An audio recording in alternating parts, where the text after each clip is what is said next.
Welcome to our session on building funds of information with Read-Alouds. In primary classrooms devoted to the Common Core, Read-Alouds are more important than they've ever been. For young children, especially the children who live in communities heavily impacted by poverty, Read-Alouds are a means by which they can acquire new information and be invited into a world of learning. Through Read-Alouds, young children come to understand both the purpose and the power of text. Now, is there anything different about Read-Alouds in Common Core classrooms than in previous years? Well, in one way, the answer is no. Read-Alouds are still a source for discovery and shared community of teachers and students.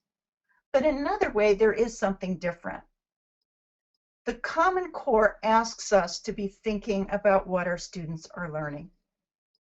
And my theme today is that we need to be, as teachers, more deliberate in the selections of our Read-Alouds. And by deliberate, I mean we're not just serendipitously picking off books from a shelf or deciding that that would be a really fun read. I don't mean that we don't want to have fun reads, of course we do.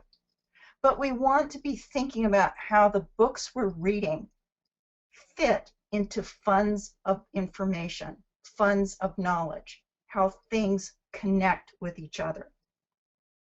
School time is of the essence, especially for children of poverty, and so we need to be deliberate in the Read-Alouds we're picking. Just like we're deliberate in the lessons that we do when we're teaching subtraction and multiplication, so too we're being deliberate in this precious time we have for Read-Alouds.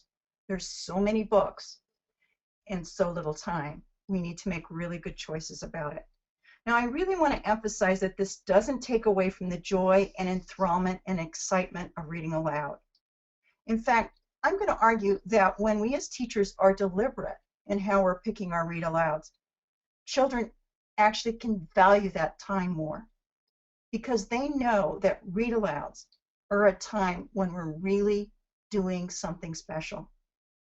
Now, as I said, Read-Alouds are a major platform, especially in the primary grades, to support the goals of knowledge acquisition, which are so central to the Common Core. This slide, which I'm confident is obsolete by now, we made a year ago, and we were trying to depict the amount of information that's available on the internet today relative to 2007 and 1986. We're truly living in a time of information, and those who know are the ones who are going to be highly successful in this information age. That's what the Common Core is about, and it is through text that we actually acquire knowledge. There are particular kinds of knowledge that are acquired solely through academic presentations. You could probably spend hours in conversations with your friends or watching sitcoms, and there are certain topics that you really wouldn't learn a whole lot about. It's through texts that we learn certain bodies of information, what I'm calling funds of knowledge. You notice that sometimes I'm skipping around here calling them funds of information. I'm going to try to be consistent here and call them funds of knowledge. We know that it's in texts that we use special registers and where the vocabulary is more sophisticated than the vocabulary of conversations. This study showed us that in children's books, and in this particular study they were talking about books like Brown Bear, and even in popular magazines, the vocabulary, the rare vocabulary per every 1,000 words is much greater than in conversations between college graduates, and definitely greater than in popular television shows. Now, this study was done about some time ago, and it may actually be that we've had some additional disintegration in terms of the language of television shows, but that hasn't been the case with children's books. So books are a place where we codify, where we record our knowledge.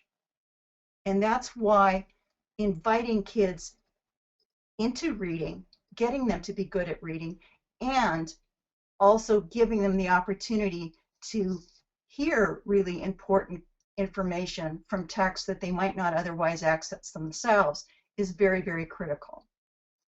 So in this brief session, I want to talk about the goals of Read-Alouds. Those are pretty straightforward. But I also want to talk about some non-goals. And then I want to give an example of a curriculum for the primary grades, both with literary and informational texts.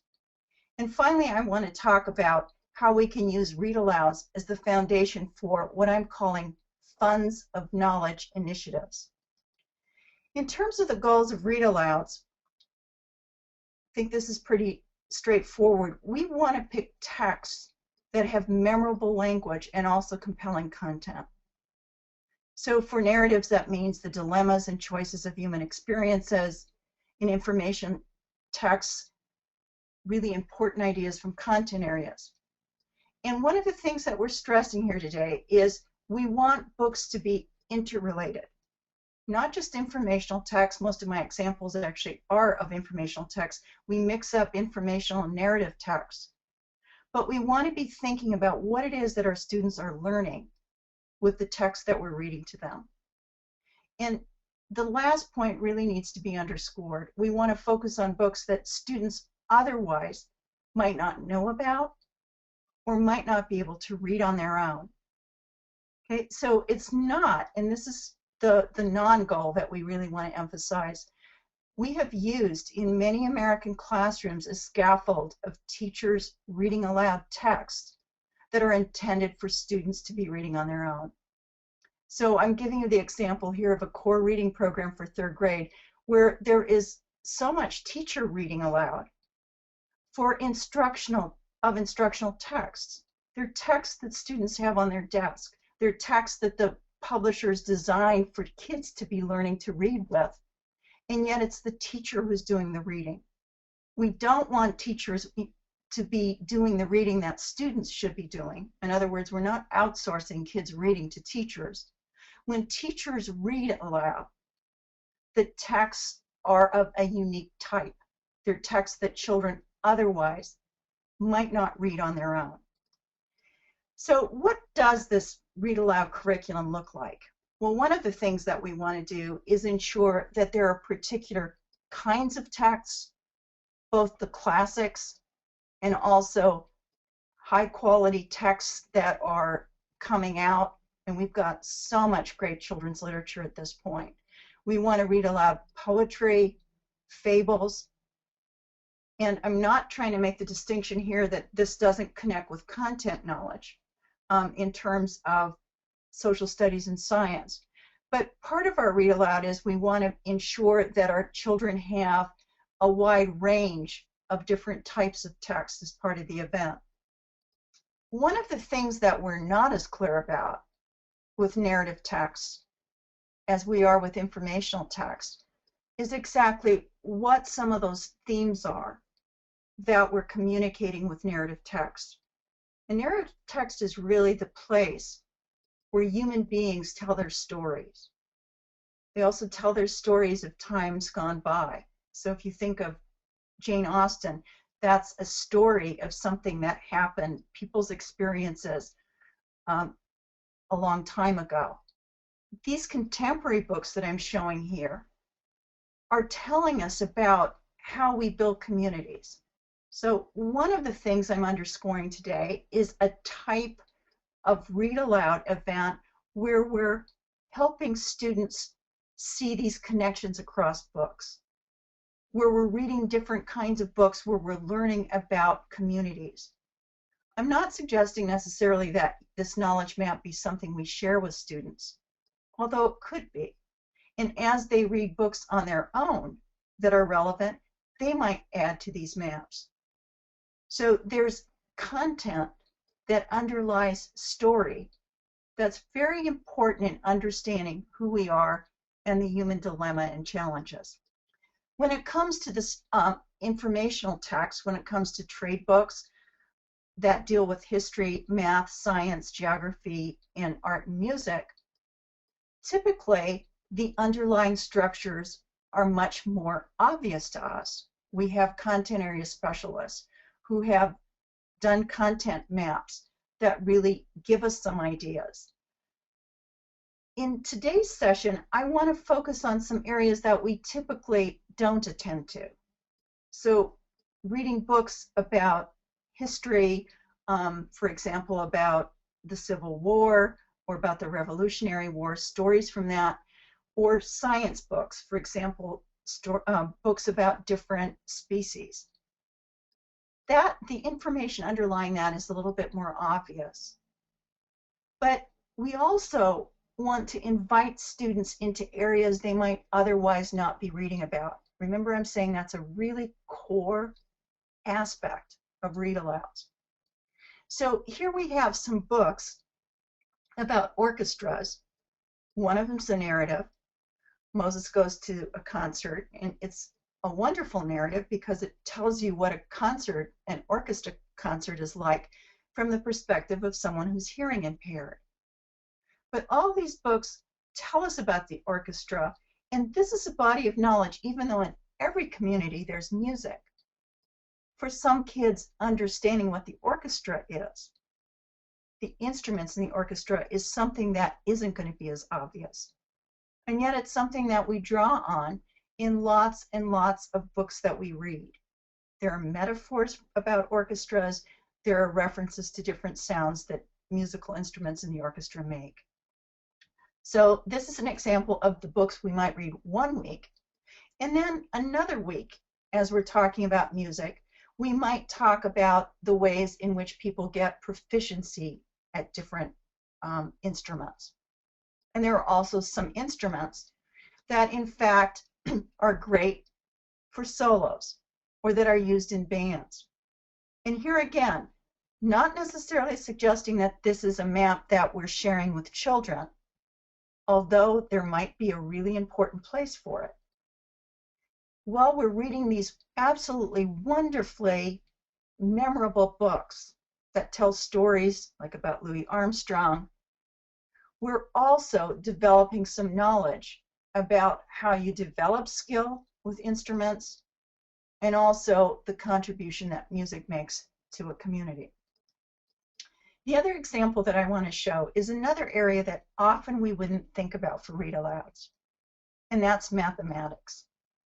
Now, if you haven't read the math course, you're in for a real treat.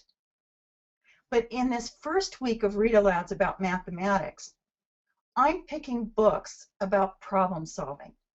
And in each of these books, the writer gets us to think about problem solving. And in the math course, we're thinking about problem solving in one of the most inventive ways. This child, having been introduced to problem solving, now sees a problem with everything and is making a mathematical problem of it. For another week, we might spend on something like the Fibonacci pattern. There's a new wonderful book about the life of Fibonacci and how he just had this passion for patterns in number, and how he was privy to information when he traveled in the Arabic world about the Fibonacci pattern. And the book Growing Patterns is absolutely a stunning representation of some of those patterns in nature, as is the book Wild Fibonacci. So what I've been suggesting here is that we're actually developing some funds of knowledge. We're building them. And those funds of knowledge also become the source for students to develop areas of expertise. So among children I know, when they develop or show an interest in otters or in gardening or in building things, they're given books to support those interests. And for students who depend on schools to become literate, we're the ones who are, in a sense, curating that for them. We're the ones who are guiding them. And what I've been talking about are these funds of information or knowledge that students are developing. I've developed a possibility of different topics here. And as you see, I'm including content areas, and I'm also including different kinds of genre and a wide variety. So this becomes, in a sense, something like a Boy Scout or Girl Scout process, where you actually get a sticker when you've read a book in a particular domain. And the goal is that you read a book in each of these domains. And they don't have to be mine. I'm just making them here as a suggestion. But once you've read a book in each of these domains, you actually then get to pick either your own domain, or you get to pick a domain where you really want to become an expert. The kids I know have a passion for something. Every single child I've ever met has an interest in something, and we want to show them how books support that interest. I want to just remind you that we have resources at Text Project, like Read-Aloud Favorites. We've just recently relaunched this with a database so that you can actually search it for grade levels, genre, formats, and content.